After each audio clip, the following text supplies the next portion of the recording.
Hey guys, welcome back to our YouTube channel. ഇന്നത്തെ നമ്മുടെ video എന്ന് പറയുന്നത് നമ്മുടെ പുഞ്ചിരിക്കുന്ന മുഖ്യമന്ത്രി ശ്രീ വി.ഡി. സതീശൻ സാർ എഴുതിയ ആദം നീ എവിടെയാകുന്നു എന്ന പുസ്തകം എന്റെ കയ്യിൽ കിട്ടാനുണ്ടായ ഒരു സന്ദർഭത്തെ കുറിച്ചാണ്. എനിക്കിപ്പോൾ 12 വയസ്സ്. എന്റെ ഈ കുഞ്ഞു ജീവിതത്തിനിടയിൽ ആദ്യമായാണ് ഒരു പുഞ്ചിരിക്കുന്ന മുഖ്യമന്ത്രിയെ കാണുന്നത്.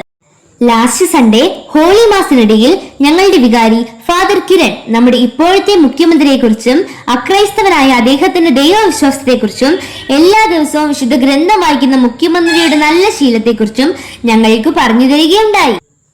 അതിനിടയിൽ അച്ഛൻ ചോദിച്ചു, മുഖ്യമന്ത്രി എഴുതിയ ഒരു പുതിയ പുസ്തകത്തിന്റെ പേര് ആർക്കെങ്കിലും അറിയാമോ എന്ന്. ആരും പറഞ്ഞില്ല. ലാസ്റ്റ് അച്ഛൻ തന്നെ പറഞ്ഞു തന്നു. അപ്പോൾ എന്റെ കുഞ്ഞു മനസ്സിൽ ഒരാഗ്രഹം തോന്നി, ആ പുസ്തകം എങ്ങനെയെങ്കിലും ഒന്ന് വായിക്കാൻ കിട്ടിയിരുന്നെങ്കിൽ. അങ്ങനെയിരിക്കെ ജൂൺ 19 നമ്മുടെ സ്കൂളിൽ ബുക്ക് ഫെയർ ഉണ്ടായിരുന്നു. അന്ന് എനിക്ക് ചെറിയൊരു സ്പീച്ച് ഉണ്ടായിരുന്നു. എനിക്ക് കോൾഡ് ആയിരുന്നതിനാൽ എന്റെ സ്പീച്ച് അത്ര ശരിയായില്ല എന്ന് തോന്നുന്നു. ഞാൻ എന്റെ സ്പീച്ച് കഴിഞ്ഞ് പുറത്തിറങ്ങിയപ്പോൾ നമ്മുടെ മുഖ്യമന്ത്രി എഴുതിയ ആദം നീ എവിടെയാകുന്നു എന്ന പുസ്തകം ബുക്ക് ഫെയറിൽ ഇരിക്കുന്നു. എന്റെ കണ്ണുടക്കിയത് ആ ബുക്കിലായിരുന്നു.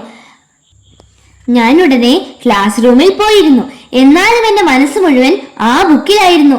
ടീച്ചേഴ്സ് ക്ലാസ് എടുക്കുമ്പോഴും ഈ ബുക്ക് എനിക്ക് കിട്ടാതെ വേറെ ആരെങ്കിലും കൊണ്ടുപോകുമോ എന്ന ഭയമായിരുന്നു. ഇന്റർവെൽ ടൈമിൽ ഞാൻ ഓടിപ്പോയി ആ ബുക്കിനെ എന്റെ സ്വന്തമാക്കി.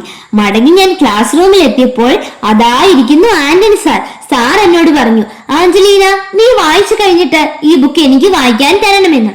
അതുകൂടി കേട്ടപ്പോൾ ഈ ബുക്ക് കരസ്ഥമാക്കാൻ കഴിഞ്ഞതിൽ ഞാൻ ഡബിൾ ഹാപ്പി. ഇത്ര സമയം എന്നെ കേട്ടിരുന്ന എല്ലാവർക്കും ഹൃദയത്തിന്റെ ഭാഷയിൽ നന്ദി.